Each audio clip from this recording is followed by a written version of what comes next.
Assalamualaikum warahmatullahi wabarakatuh. Bab 1. Khalifah Utsman bin Affan. Silsilah Utsman bin Affan. Utsman bin Affan berasal dari kabilah Bani Umayyah.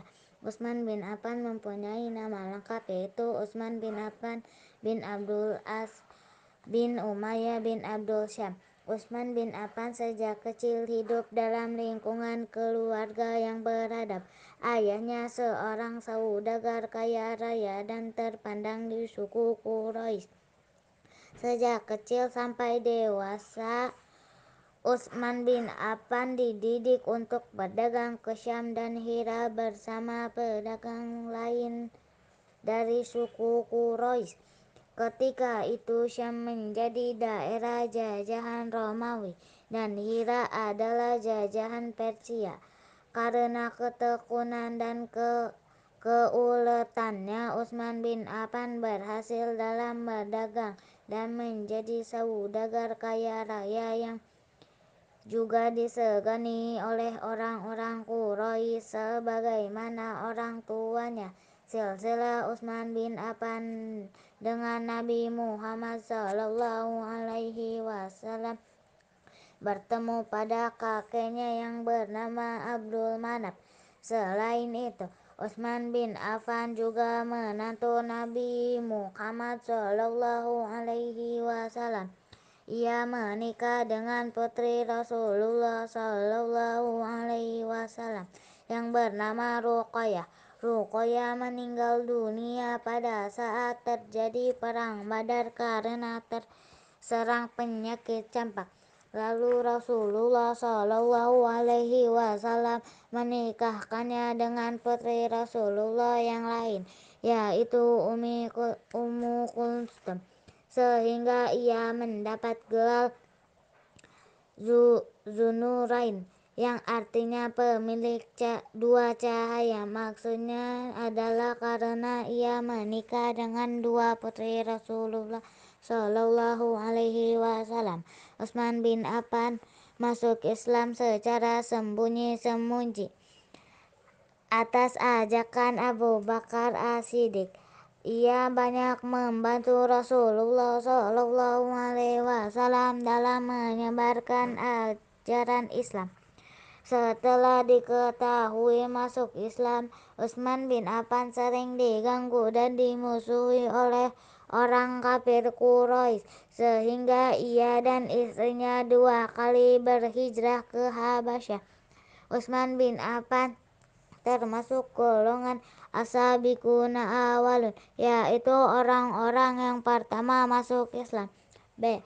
Kepribadian Utsman bin Affan.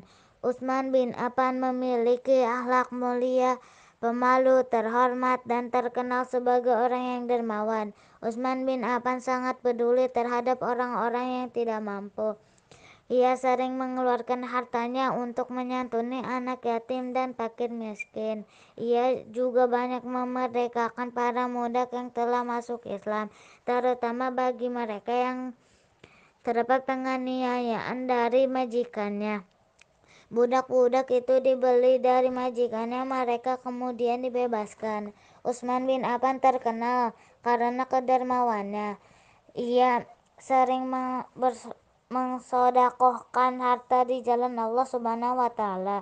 Suatu cerita, pada suatu saat orang muhajirin kesusahan mendapatkan air bersih di Madinah. Mereka hanya bisa mendapatkan air dari sumur orang Yahudi yang airnya dijual sangat mahal. Rasulullah SAW kemudian bersabda, barang siapa yang mau membeli sumur itu dan disodakokan kepada umat muslim, maka Allah Subhanahu wa Ta'ala akan membebaskannya dari rasa haus di akhirat nanti. Ketika Utsman mendengar sabda Rasulullah itu, Utsman bin Affan langsung menemui orang Yahudi pemilik sumur tersebut. Utsman bin Affan membeli dengan harga 18 dirham. Maka sumur itu menjadi milik Utsman bin Affan. Kemudian sumur diserahkan kepada penduduk setempat dan bagi orang yang memerlukan air.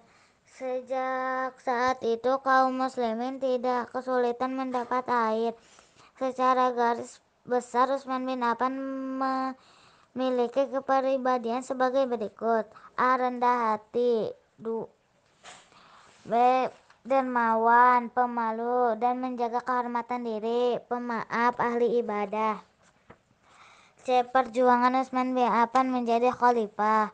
Khalifah Umar bin Khattab pada akhirnya hayat telah berpesan para sahabatnya untuk memilih salah satu di antara 6 sahabat yang ditunjuk untuk menggantikan kedudukan sebagai khalifah dalam pemimpin umat Islam. Keenam sebagai itu Utsman bin Affan, Ali bin Abi Thalib, Abdurrahman bin Auf, Tahas bin Ubaidillah, Zubair bin Awan, dan Sa'ad bin Waqqas.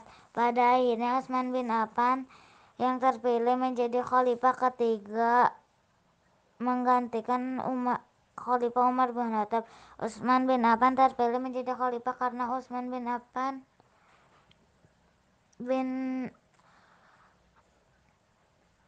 adalah orang yang dekat dengan Rasulullah Shallallahu Alaihi Wasallam dan merupakan salah satu menantu Rasulullah Shallallahu Alaihi Wasallam yang memiliki kepribadian yang baik. Utsman bin Affan akhirnya dibait menjadi khalifah pada usia 70 tahun. Utsman bin Affan diangkat menjadi khalifah pada bulan Zulhijjah tahun 23 Hijriah. Secara umum masa pemerintahan Utsman bin Affan dibagi menjadi dua.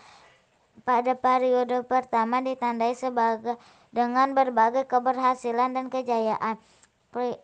Periode kedua ditandai dengan berbagai perpecahan, pengelolakan, dan pemberontakan di dalam negeri.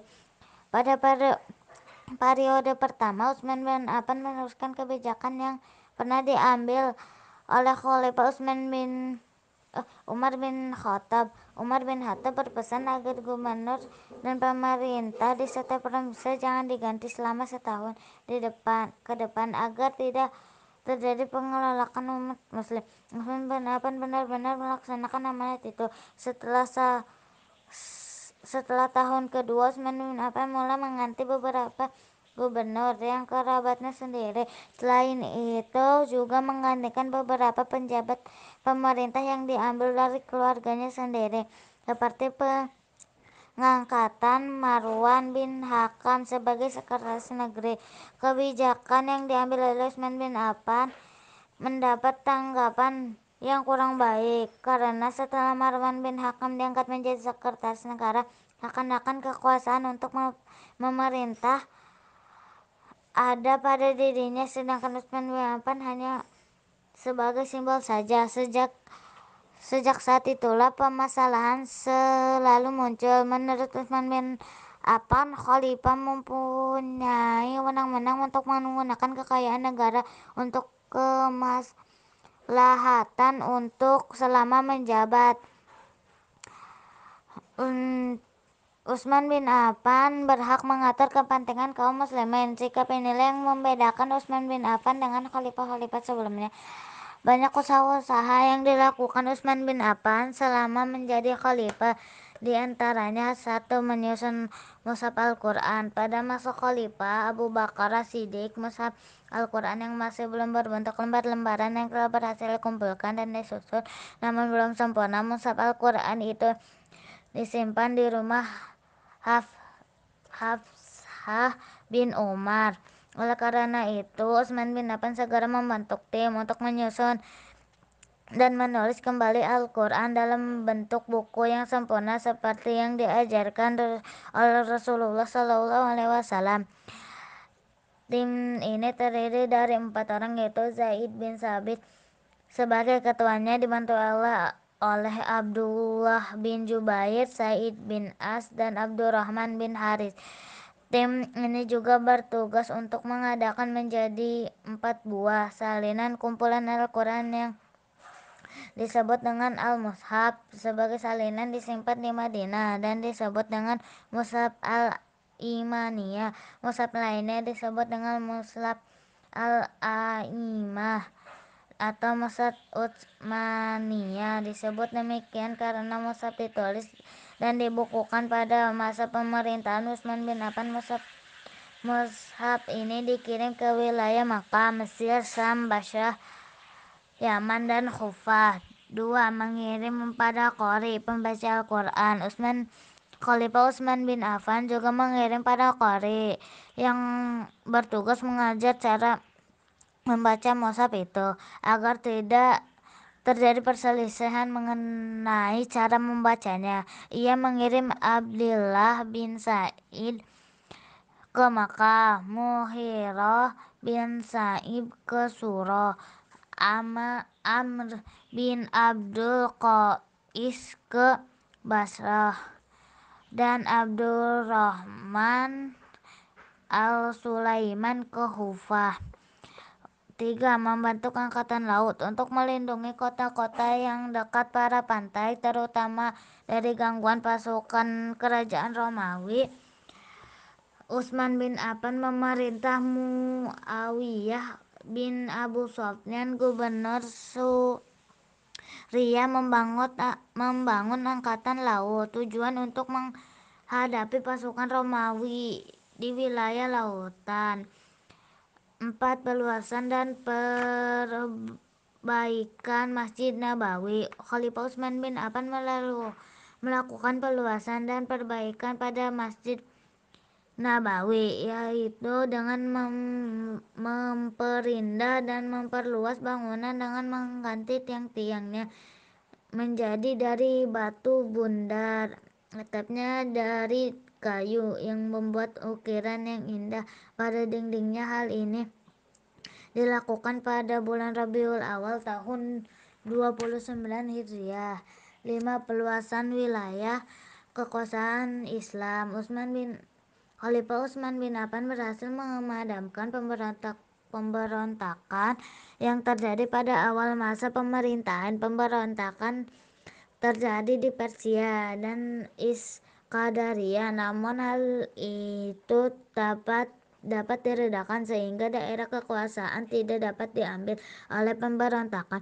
Terlepas dari para pemberontakan, Khalifah Utsman bin Affan juga melakukan perluasan wilayah ke Armenia dan Tunisia, Afrika Utara. Perluasan wilayah ke Armenia yaitu dengan mengutus Salman bin Robi'ah al-Baini yang melakukan dakwah, sehingga akhirnya daerah tersebut dapat dikuasai oleh pemerintah Khalifah Utsman bin Affan. Sedangkan untuk membebaskan Tunisia, Afrika Utara yang dijajah oleh Romawi, Khalifah Utsman bin Affan mengutus Abdullah bin Sa'ad bin Abi Jarrah.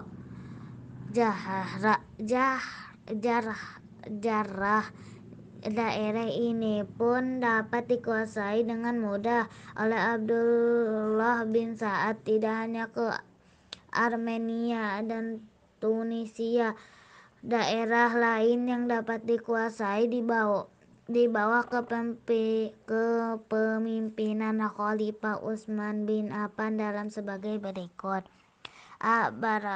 Barka, Tropoli Barat, dan Nubah yang berbeda di wilayah Afrika. B.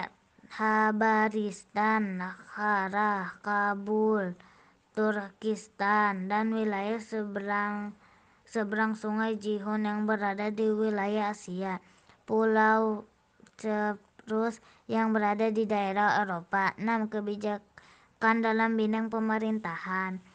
Khalifah Utsman bin Affan menggantikan para penjabat tinggi yang diangkat pada masa Khalifah Umar bin Khattab, yang mengangkat pejabat baru yang berasal dari keluarganya.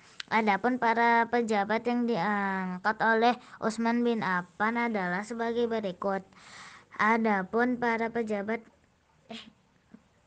A. Abdullah bin Sa'ad bin Abi Zarr, Jarrah menggantikan Amru bin As sebagai gubernur Mesir. B. Abdullah bin Amir bin Khuraj menggantikan Abu Musa al-Ash'ari sebagai gubernur Basra. Walid bin Uqbah bin Abi Mu'is menggantikan Sa'ad bin Abi Waqqas sebagai gubernur Kufah. Marwan bin Hakam sebagai sekretaris Khalifah Utsman bin Affan. D. Khalifah Utsman bin Affan wafat. Kebijakan Khalifah Utsman bin Affan banyak menimbulkan keresahan dan ketidakpuasan rakyat terhadap pemerintahnya. Di berbagai daerah mulai terjadi pemberontakan. Banyak daerah yang tidak mau menerima pemimpin yang dipilih oleh Khalifah Utsman bin Affan. Hal ini sangat membahayakan pemerintah pusat di Madinah karena Khalifah Utsman bin Affan hanya mendengar laporan baik dari para pejabat yang di daerah. Pada akhir tahun 35 Hijriah datangnya satu rombongan dari Mesir yang dipimpin oleh Muhammad bin Abu Bakar. Bersamaan dengan itu datanglah para pemberontak dari Irak, Kufah, dan Basrah.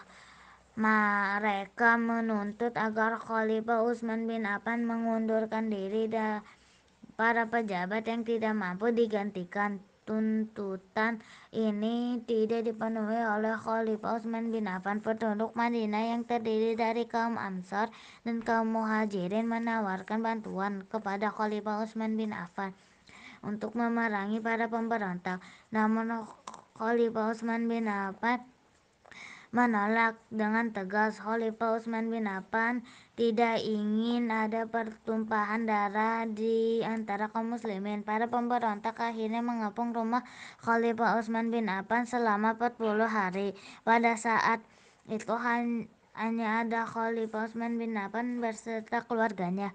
Para sahabat dan kaum muslimin tetap pulang ke rumah masing-masing atas perintah Khalifah Utsman bin Affan.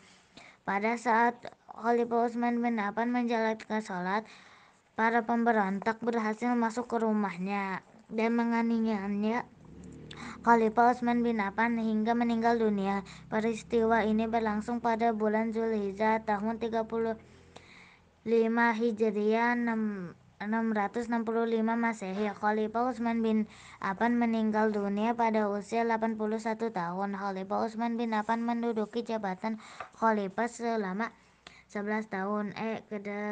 Keteladanan Khalifah Utsman bin Affan.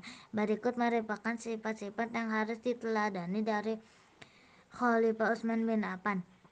1. Dermawan. Sosok Utsman bin Affan merupakan sosok seorang yang kaya raya, yang peduli terhadap sesama.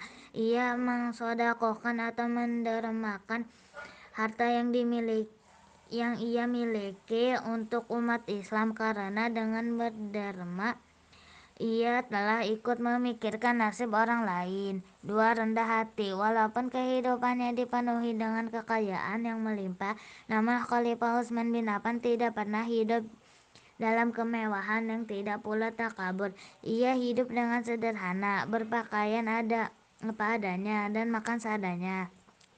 3. Pemalu. Utsman bin Affan merupakan orang yang sangat pemalu terhadap Allah Subhanahu wa Ta'ala. Hasan al-Basri pernah bercerita bahwa Utsman bin Affan tidak pernah membuka pakaiannya